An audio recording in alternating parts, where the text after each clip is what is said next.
Magandang araw mga kagabay. Ngayon po ay October 10, 2025, araw po ng Biyernes. Debosyon natin sa kamahal-mahalang puso ng ating Panginoon. Ako po si Father Marvin at ang ating Ebanghelyo ngayong araw ay hango sa Ebanghelyo ni San Lucas, chapter 11, verse 15 to 26.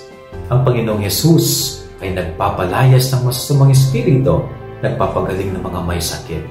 Subalit may mga ilan na kinikriticize siya at sinasabi na ang kanyang kapangyarihan ay galing sa kapangyarihan ng masama kay Beelzebul.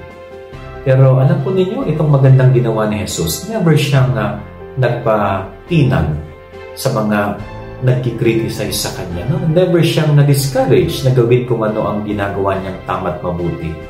Ang ganda po yun, no? Na kapag tayong mga tao, alam natin na tama't mabuti ang ating ginagawa, just continue doing itong mga bagay na ito. Yes, maraming distraction, maraming criticism, pero ang mahalaga, alam mo na mabuti yung ginagawa mo at huwag mong hahayaang ma-distract ka sa iyong mabuting gawain. Yan ang ating gabay aral ng maghapon. God bless po sa inyong lahat. Pagpalain kayo ng Panginoon.